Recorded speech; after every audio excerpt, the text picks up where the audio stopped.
Happiness Isn't Brain Surgery with Doc Snipes. This podcast was created to provide you the information and tools Doc Snipes gives her clients so that you too can start living happier. Our website, DocSnipes.com, has even more resources, videos, and handouts, and even interactive sessions with Doc Snipes to help you apply what you learn. Go to DocSnipes.com to learn more. Hi, everybody, and welcome to Happiness Isn't Brain Surgery, practical tools to improve your mood and quality of life. Today, we're going to be talking about how to create a rich and meaningful life. And when I work with my coaching clients, this is really where we start. And even when I work with my counseling clients, this is the beginning of identifying what is it that we're working toward.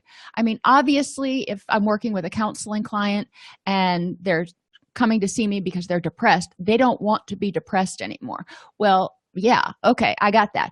But once you're not depressed, what are you going to be? What does it look like? What are we working towards? What kinds of things do you want to do that you're not doing now? What kinds of ways do you want to feel that you're not feeling now? And how can we make that happen?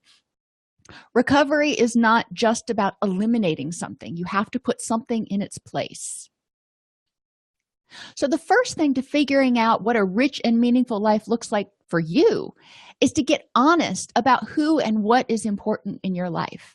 And, we only have so much energy, and I'm going to talk about your energy bank account today. And I really want you to think about it that way. And, I'm really frugal when it comes to like actual money. So, this is an analogy that works really well for me.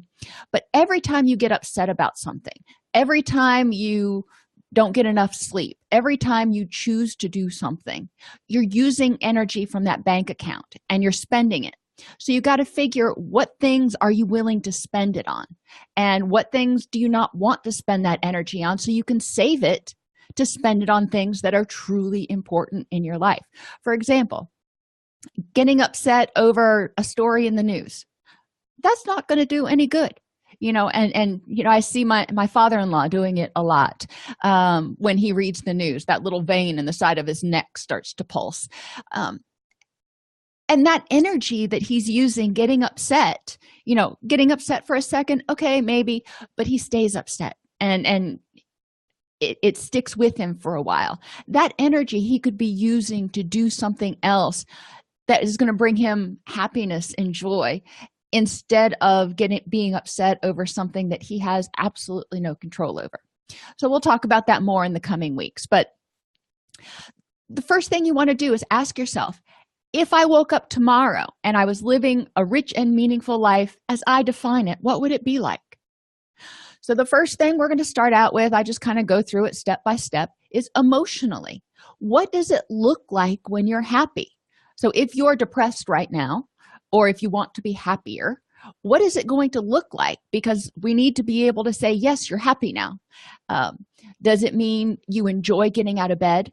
Does it mean, you wake up in the morning and you're energetic? Does it mean, what does being happy look like to you? And we know what it feels like as far as when we're feeling apathetic or depressed, we don't want to do anything. So, okay, being happy means that you really want to do things. I know when I go through periods where I'm a little blue, I'll wake up in the morning and I'll be like, I don't feel like getting out of bed today. Nothing is motivating me to really want to do it. But when I'm happy, when I'm energetic, when I'm excited about something, I wake up and I'm like, all right, let's get the day started. So I know that that's different. So I want to look over the course of a week and I want to say, 6 out of 7 days, I want to wake up and be happy to be awake and eager to get out of bed and get started with my day. And that's for me. We want to look at what it looks like for you.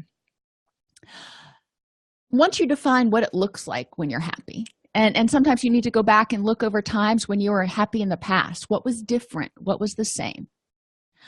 Think about what makes you happy now.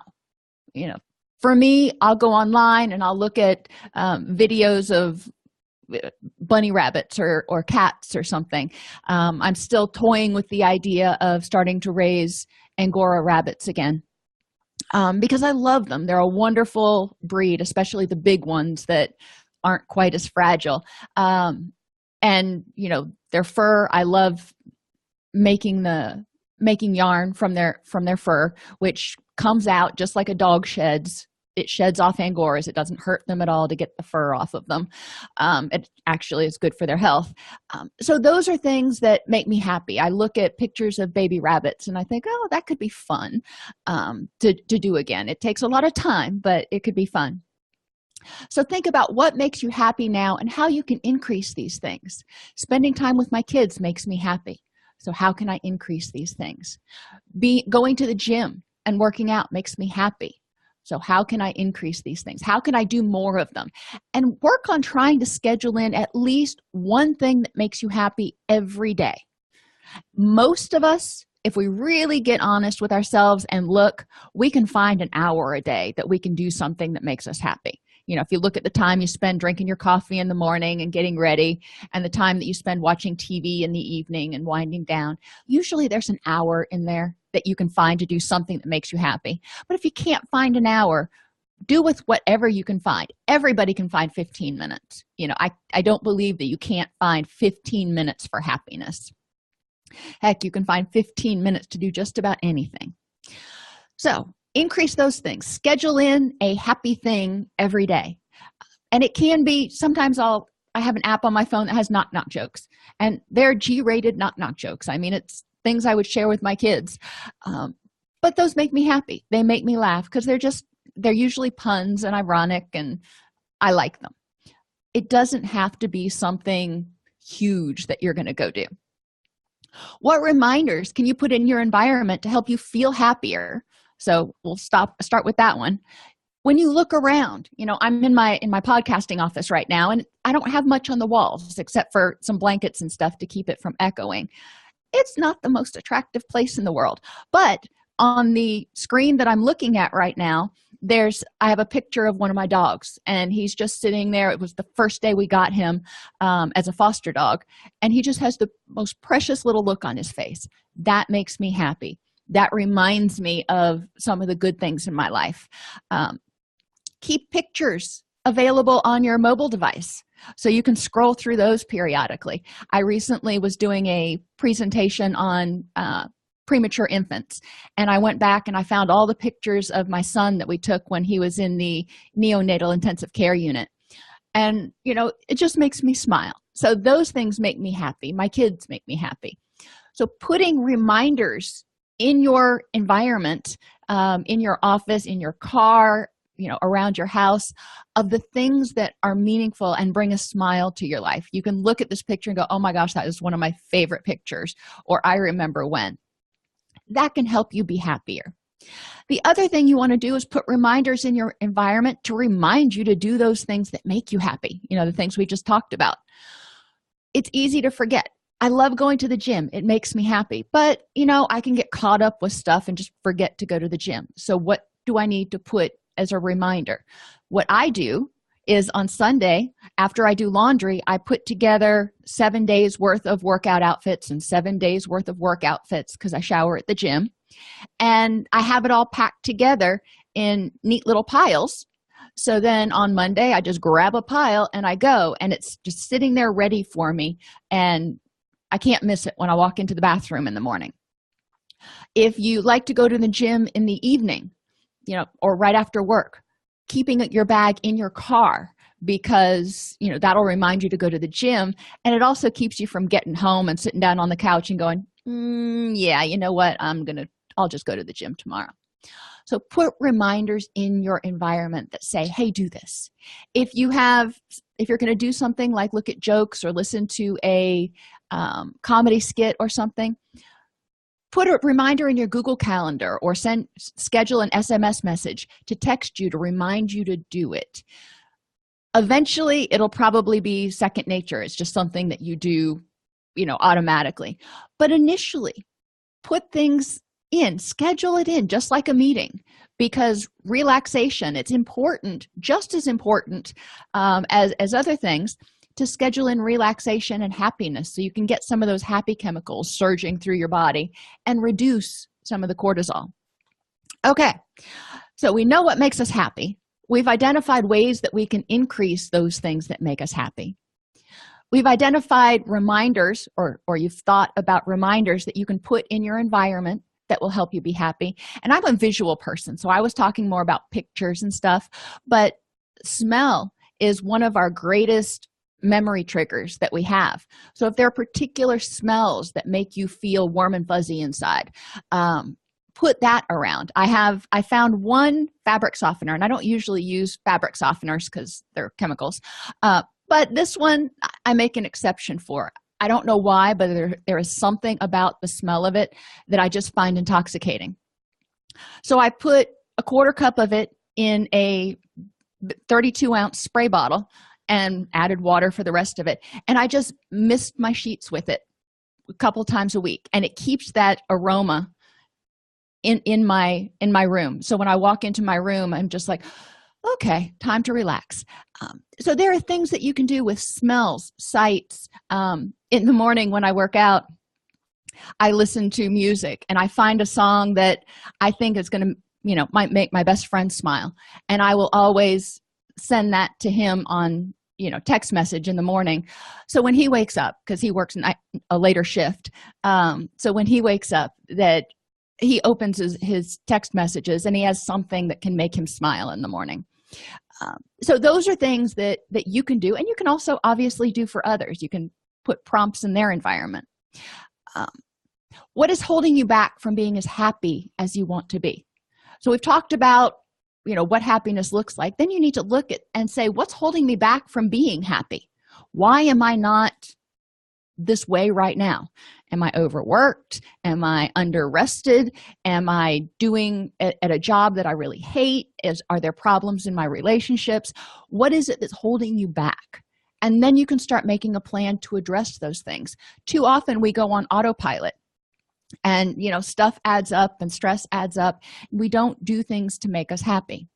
When in Eastern medicine, they talk about yin and yang, and in yin and yang is about a balance. You can be depressed if you have too much stress and anxiety and stuff going on, but you can also be depressed if you don't have enough happiness in your life. You actually have to add that happiness in there, not because happiness is not just the absence of upset. Okay, so think about the things that are holding you back from being happy. Think about the things that are keeping you from doing the things that make you happy. And sometimes it may not be, like I just said, you may not have things that are holding you back. You're just not thinking about it because you're on autopilot. Turn off the autopilot. We're going to talk not next week, but the week after about mindfulness and why it's so important in living a rich and meaningful life. Because when you're on autopilot, it's kind of like having a credit card, and you're just spending from that energy bank account like crazy and not really keeping track of it probably. When you turn off that autopilot, then you're actually paying, cash, if you will, out of that energy bank account. So you're paying more attention to who you're giving that money to because you can see how much you got. The last thing that we look at in terms of emotionally for a rich and meaningful life is how do you want to handle anger and anxiety and all those what we call dysphoric or unpleasant emotions. They happen. Life happens. There's sometimes stuff is going to be crappy. So how can you handle it? How do you want to handle it in a way that'll help your life be rich and meaningful? If you handle anger by getting angry and stewing on it and nurturing on it and vowing revenge, okay, all that takes energy. So you're just paying out of that energy bank account like crazy. A lot of times when we get angry, we're getting angry over things that aren't on our list of what's important for a rich and meaningful life for us. So we need to back up and go, is this worth me spending my energy money on? Is this worth it? And if not, how can I handle it better? How can I let it go? What can I tell myself? That's probably 4 or 5 weeks from now when we start talking about ways to deal with emotional upset and tolerate distress. Mentally, okay, so we've talked about emotions, and that's great. Not everybody loves to talk about emotions, but okay, so we're going to move on to mental. What you think and your attitude and your perception directly impacts how you feel. If the example that I've given before is of a roller coaster, Some people, their perception, their mental attitude about going on a roller coaster is one of exhilaration. They think it's the greatest thing in the world. I look at a roller coaster and I'm scared to death. So our attitude, my perception of a roller coaster as being dangerous, as opposed to their perception of it as being fun, impacts our mood. They're excited about getting on the roller coaster. I'm terrified. When you look at different things, and this is why people react differently to different things, because it's how they perceive it and what their attitude is like. So when you're living a rich and meaningful life, and you notice I keep saying when, not if, because you can do it. It's just a matter of figuring out the steps to do it. So when you are living a rich and meaningful life, how can you improve your attitude if needed? You may already have a good attitude. You may be kind of a negative Nelly right now, so we're going to look at how you can start. But if you're not, life will hand you lemons occasionally. Some days you're just going to get up on the wrong side of the bed. There are all kinds of sayings about it. You're not going to have a positive, blindly optimistic attitude every single day. So when you have one of those days that you just are in an awful mood, how can you improve your attitude? What do you need to do? For some people, they pray. Other people exercise. When I'm in a bad mood, it does me a world of good to go out on a run and just run and run and run and listen to my music really, really loud. It clears my head. I come back. I'm like, all right, whatever it was I was upset about, we're moving on. And I'm making the decision to have a more optimistic attitude. There are skills and tools you can use in order to help change your outlook, but you have to be willing to make that decision to stop thinking negatively, catch yourself and go, no, not going to go down the negative road. I'm going to go to the positive road. Which takes us to, what can you do to remind yourself to embrace dialectics? And dialectics means that there are opposites to everything. There's good and bad in everything.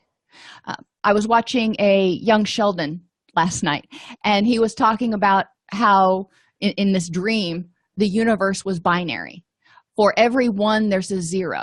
For every good there's a bad. For every hot there's a cold. And it's true. There are good and bad things in everything, and we want to just embrace those. Instead of just focusing on the bad, we want to focus on how it can be both bad and good. When it's sunny outside, some people see that and go, oh my gosh, it has been sunny for 3 weeks. It's been so amazing. And people's mood gets better. It increases vitamin D. The plants are growing, yada, yada.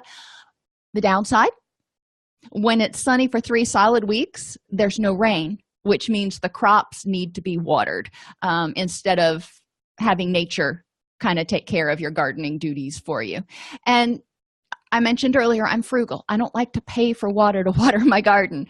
So, and we don't have a well anymore. So, that is the kind of the negative side to the sunniness. On the other side, I don't like it when it's rainy all the time either. But instead of focusing on the good or the bad, I just focus on it is.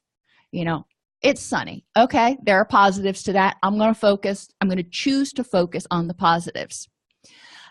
So you need to do things to remind yourself to embrace the dialectics. You need to do things to stop yourself, be mindful of when you're being negative and go, all right, what could possibly be positive about this? Part of this also means focusing on what you have instead of what you want. What is right now? We'll stay with the weather for a minute. If it's sunny outside and I really don't want to water my garden, I could focus on the fact that I'm going to have to pay to water my garden, or I can embrace the fact and focus on the fact that it's sunny and, it's a good time to go out and get some sun, get a little vitamin D. It is good for people's moods. So focusing on what is instead of what you want it to be can help you improve your attitude and embrace it and go, all right, let's look at why this is good. Describe your ability to concentrate and pay attention when you're living a rich and meaningful life. If you are, you're probably happier, whatever that looks like for you. when we have enough serotonin going through our body, when we are not stressed all the time, our ability to concentrate and pay attention goes way up. So one of the key features, if you will, of being happy for a lot of people is being able to concentrate and pay attention. So think about what things make it difficult for you to pay attention or to concentrate. And there can be a lot of things. It's not just your mood. It can be, I have difficulty focusing when it's really gray outside, when it's rainy. I have difficulty focusing when there's a lot of activity around me. So those things can make it difficult for me to focus and pay attention. But also, if I'm in a bad mood, if I'm sick, there are a variety of things that disrupt my focus. You're not going to prevent these. They're going to happen. So how can you address them? So for example, if I have a big project that is going on that I need to get finished, I will shut my door so I'm not bothered by the comings and goings in the office. Whereas, normally I have my door open and I usually have Netflix going and something else. So it's important, if you notice that your ability to concentrate and pay attention is not there for some reason, you have ways to address it, because that will help you feel more empowered and continue to move towards your goals. The third thing you ask yourself as far as having a rich and meaningful life is, would you have any other knowledge? If so, what is it and how can you get it? Maybe you want to go back to school to learn to be to get your MBA, or to learn to be a vet technician, or whatever it is. Or maybe it's something smaller, like you want to learn how to cook better than you already do. So how do you get that knowledge? A lot of it, you might, especially cooking, you can get on YouTube. There are online schools that for educational things. There are books that you can read. There are people that you can interact with. There are meetups where you can go and hang around like people and learn from them. I'm in a crocheting meetup. Yeah, I feel like an old lady when I say that, but I love it. I love crocheting. I like knitting too, but my hands don't so much. So crocheting is a little bit easier on the carpal tunnel. And I go and I can hang out with women who've been doing it for far longer than I have, who have skills and techniques that they can teach me. Spiritually. Now, before you go, well, I don't want to talk about that. We're talking about values here. And, in Christianity, we have certain values, love, hope, faith. I think most religions have that, but spirituality is bigger than religion. Spirituality encompasses your values and what you think is important in living, guess what, a rich and meaningful life. So for example, for me, my top 5 values are honesty, compassion, trustworthiness, loyalty, and generosity. So you can go online, you can Google, values lists, and you can find lists of 50 or 100 different value words. And you can choose from that list which ones are important to you. And the first time you go through, you're going to mark a bunch. You'll probably mark 30 or 40. So then you want to pare it down. And a lot of times those values, the value lists have words that are very similar. They're synonyms. So you may have compassion and kindness both marked. So you can just condense it and decide which one you want. But you want to condense it to 5. Why 5? Because 5 you can keep track of. If you have more than 5, sometimes it's more than 3, but more than 5, it's hard to remember, am I doing all of these things? So once you identify what your values are, then you want to say, why are these things important to me? Why is it important for me? Why do I think it's important to be honest and for people to be honest with me? Why do I think compassion is important? And so on and so forth. And because that helps you see why it's important to invest your energy in activities that embody your values. For example, I do a lot of animal rescue. And so when I'm thinking about my energy bank account, it requires a lot of compassion to bottle feed or tube feed a an orphan kitten every 3 hours around the clock. It requires me to be trustworthy. I have to get up and do it. I need to be loyal to the rescues that I work for and to the animals that I serve. And it takes a certain amount of generosity, both in time and money, and energy, to raise orphan kittens, or even to foster adult cats. So these are things, and dogs, but we usually focus on cats. These are things that I consider when I choose activities that I'm going to do. Are these things that are going to bring out in me the values that I think are most important?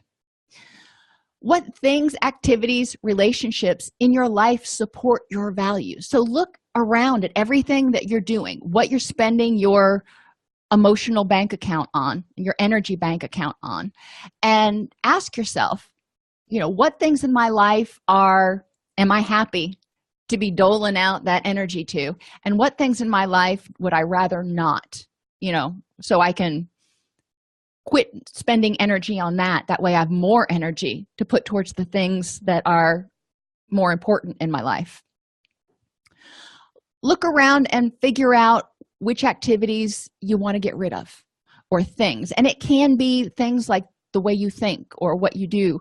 If being negative or is one of those things that takes a lot of your energy, or if social media takes a lot of your energy, or whatever it is, and you look at it, maybe you're one of those people who right now is almost obsessive about cleaning, and you sit back and you look and you go, you know what, having a spotless house really is not that important in the big scheme of things. I would rather have time and energy to spend with my children, or going out rock climbing, or spending time with my dogs, or whatever it is.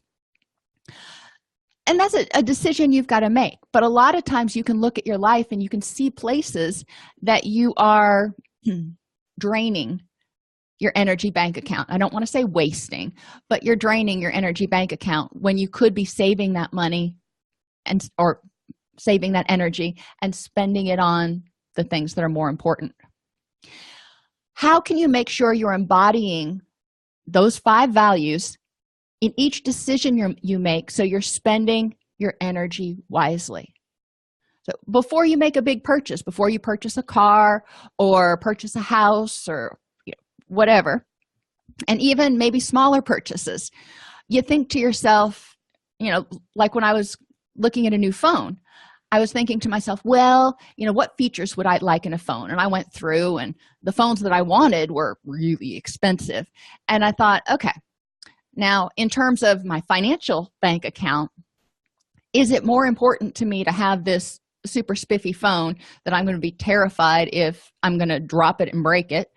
Or, are some of these things not as important to me, and I would rather save the money to put towards a laptop or music or my kids or something else?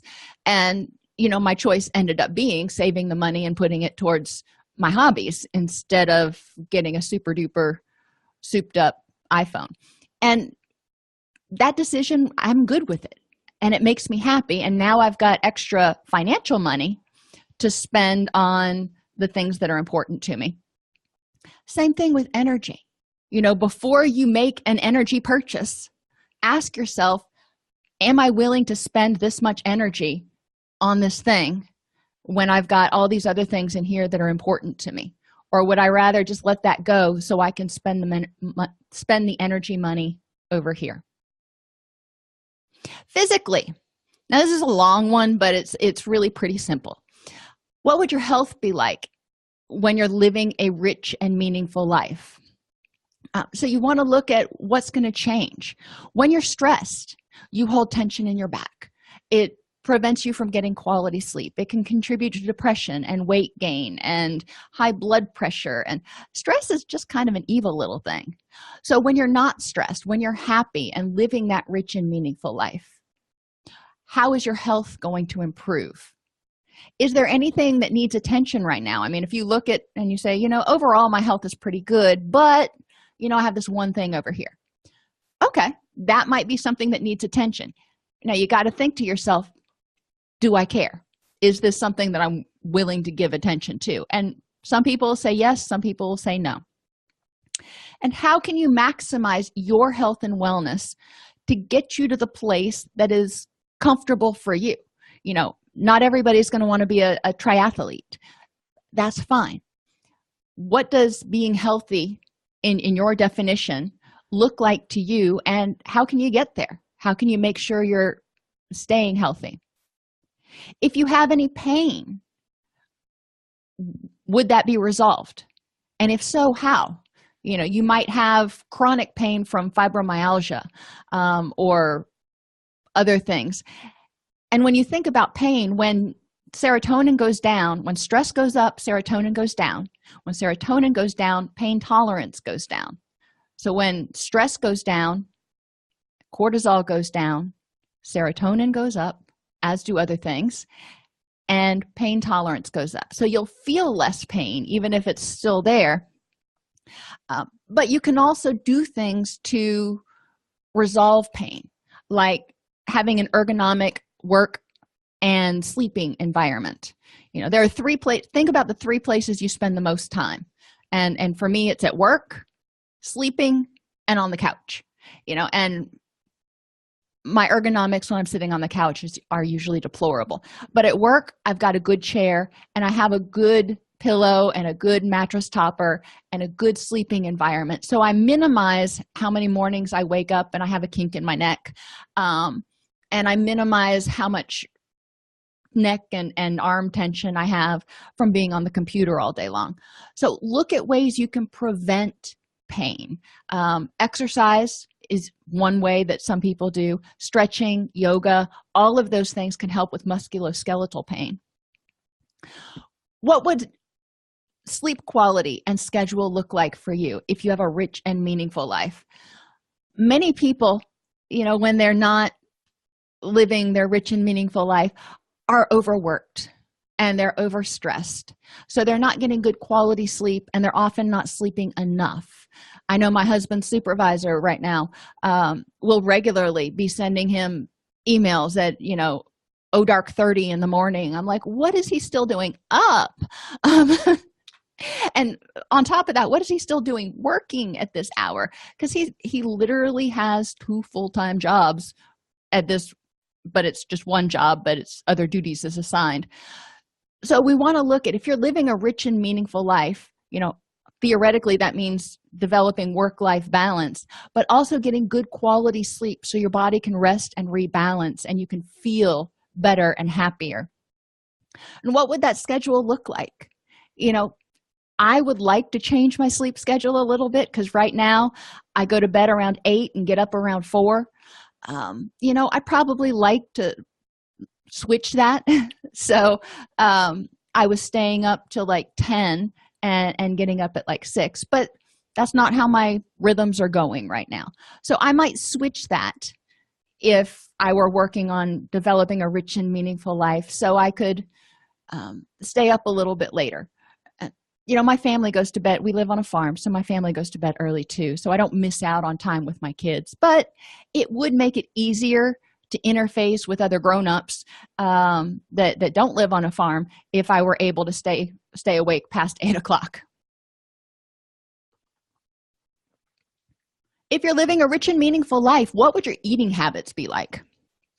A lot of us, when we're stressed, we stress eat, and we gravitate towards carbohydrates and things that produce dopamine and serotonin surges that help us feel less stressed and help us feel a little bit better. So what would your eating habits look like? And again, maybe this isn't something that you even really care about addressing, but it's one of those things to look at. Would they be the same? Would your eating habits stay the same, or would you try to improve them in some way? If fitness is important, if so, what would it be like? If you decide that getting in shape is important, what do you like to do that's active? Not everybody is going to be wanting to go to the gym. Sometimes I don't want to go to the gym either. Most of the time, that's not true. But some people just don't like the gym. So what do you like to do? And exercise is anything that moves your body. You don't have to even go to the park and walk on a track or something, which some people find dreadfully boring. You can get exercise cleaning your house. You can get exercise gardening. You can get exercise walking around at the mall. What is it that you like to do that's going to move your body? And would your energy level change at all? If you've got good energy, then you're probably going to say, nope, that one's good. But if your energy is low, then you want to look at ways you can improve your energy. And that's probably going to start with getting good quality sleep and eating a good diet, but I digress. So thinking about, when your energy's higher, what are you doing differently? Are you eating fewer carbohydrates, especially fewer simple sugars? Are you drinking less caffeine? Because caffeine over time loses its effectiveness. It's just like any other drug. We habituate to it, develop a tolerance. So if you kind of detox off of that caffeine, you'll find that you have more normal, for you, circadian rhythms.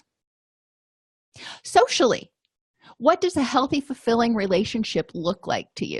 And maybe you've got them right now. And if you do, awesome. Obviously, this area wouldn't be something you need to work on. It's just one you want to maintain. You want to ask yourself, which relationships are most important to you? Because I know a lot of people, and some relationships are more important. My relationship with my kids, for example, is far more important to me than my relationship with the neighbor 2 doors down. They're nice people, but if I have to choose, if it's my daughter's black belt testing versus going over to their house for a luncheon, I'm going to choose my daughter's black belt testing. But which relationships are important will determine which relationships you spend your energy on more. So which ones are you going to work on making sure to nurture and spend time with people and think about them at Christmas or holidays, try to remember their birthdays? What can you do to improve your relationships that are meaningful and important to you? And I think most of us can look at the relationships that are important to us and go, yeah, there are things that I really could be doing to make this stronger, because we take our good relationships for granted. So reaching out to people and saying hi, congratulating them on things, taking a genuine interest in how they're doing regularly, not once every 6 months. Sometimes you need to put a reminder in your phone or on your calendar to call people, because it's just not second nature. I'm trying to be better about emailing my mother at least once a week. So those are things that you can do in order to try to improve the quality of the relationships that are important. If you want to make new friends, maybe you have new hobbies, or maybe you don't think you have enough friends or whatever. How are you going to do that? Occupationally, we spend a whole lot of time at work. Think about it. You get up in the morning, you're making breakfast, you're getting ready for work. You drive to work, you go to work, you drive home from work, and then you've got a couple hours in the evening. So the majority of the day, 5 days a week, is spent engaged in preparing for or engaging in work activities. So if you're not happy at work, it's going to be really hard to have a rich and meaningful life. So think about what gives you fulfillment at your job. You may be in a job that you just love. I love coming to work. I love doing what I do. So I'm really blessed in that way. But if you don't like your job, think about, why is it that you have that job? Maybe your job is not fulfilling in and of itself, but it's helping you. It's a means to an end. It's helping you achieve something that is fulfilling to you, such as keeping a roof over your head, or maybe you're staying at that job because you like to buy expensive toys. Whatever it is that motivates you to go to that job and stay at that job, you want to focus on those things and think about ways that you can improve your sense of fulfillment at work. There was one job I had that my supervisor was a little bit challenging, and my husband pointed out one day, because I love coffee. Even though I can only drink decaf now, I love coffee. And he pointed out, when you go there and you have your meeting, just see her handing you money every 5 minutes she talks to you. And so you can see that you're getting money, so you can go out and buy coffee, a whole bunch of it, as soon as your meeting's over. And that helped me. It was a mental game, no joke, but it helped me get through the meetings with her. What are your goals for your occupation? Maybe you like your job and you want to advance to a management position, or you want to open your own company, or maybe you're at a job right now and you want a different career, and you see that. So how are you going to make that happen? Where do you want to be occupationally 3 and 5 years from now, and how can you start making that happen? If it's a promotion at your own job, wherever you work now, what does it take to get those promotions? Do you need more education? Do you need to be mentored by your supervisor? What is it that you need to do in order to achieve those goals? If that is important in your life, then you're going to make a plan for that, and you're going to spend your energy working towards those goals. And finally, recreationally. And yeah, recreation is important. We need time to rest and rejuvenate. As Covey says, sharpen the saw. At a certain point, if all you're doing is working, you're going to get worn down. And like a dull knife or a dull saw, that doesn't work very well. So you want to stay sharp. And the way to stay sharp is by having balance and by having some recreational things, doing things each day, but at least each week, that make you happy. So identifying hobbies and activities that are important to you, so you can ensure that you're doing them regularly. I like to work in the garden, so I do that. I like to crochet. I do that. I like to go to the gym. Those things are important to me. So I need to make sure that I don't let the busyness of life and the desire to dust the baseboards creep in and push out the hobbies that are important. Because in the big scheme of things, if I look back, I'm not going to say, I didn't have any hobbies, but gosh darn it, I never had a speck of dust on my baseboards. That's just not going to be it. And my kids will tell you, I am a fanatic about flat surfaces and baseboards. So it is hard for me to let that go. But, that's one of those things I work on, because I realize that sometimes spending energy on that isn't worth it when I've got something else that's better on the horizon. And we'll talk some more in the upcoming weeks about time management too. How can you schedule things in? How can you delegate things to people? What are some life hacks you can do? One of them for baseboards, for example, is to use a dryer sheet when you're doing your baseboards, and it helps repel dust so it doesn't collect as quickly. We've got 4 cats and 3 dogs in the house, plus all of the farm animals that, we go out to the barn, and I'm sure we bring in dander. So we've got a lot of dust in our house, and that helps a lot keep the dust off the baseboard. So I only have to do it once a month. So think about life hacks, think about ways that you can do that. But over the next week, figure out what a rich and meaningful life looks like for you emotionally. How will you know when you're happy? What does it look like to you or feel like to you mentally? How's your attitude going to be? What about your ability to concentrate and pay attention? Are you going to work on developing any other knowledge? What are your values? What things underlie everything you do? Because our values motivate us. Physically, our mind and our body are connected. If your body is unhealthy, your ability to concentrate, think clearly, focus, and your mood are all going to be impacted. And sometimes your attitude is going to be impacted. I know when I'm sick, especially if I've got a sinus infection, I get a really negative attitude. I can be really grumpy. So being aware that your thoughts, your feelings, and your body are all connected. When you don't get enough sleep, how does it affect your ability to think and concentrate, and how does it affect your mood? So all of those things you want to try to consider, which is why when we're thinking about how to create this life that we want, we're going through every single aspect Socially, what are your social relationships going to look like in a rich and meaningful life? Maybe they're great right now, maybe they need a little work. So if they're great, how can you maintain it? If they need work, what do you need to do? Occupationally, how can you make yourself hopefully enjoy your job, but if not, at least have a good attitude about being at work? And finally, what hobbies and activities are you going to schedule in so it's not all work and no play? Next week, we're going to talk about increasing motivation for making the changes to live a rich and meaningful life and addressing the fears that may be holding you back. When you go through that list, remember, some of those areas may be peachy keen in your life right now, and you're awesome with them. So you just want to focus on how to maintain those. For any that need to be improved, those are the things that you're going to work on making plans to improve them, so you're living with the least amount of effort to be happy and healthy.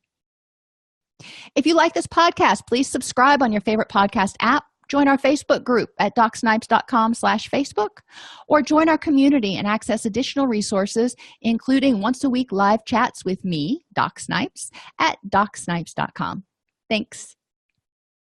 If you like this podcast but need additional help, for $15 a week, you can attend a live weekly video-based coaching group, access members-only worksheets and resources, and chat with Doc Snipes directly 7 days a week from 3 p.m. to 8 p.m. Eastern Standard Time.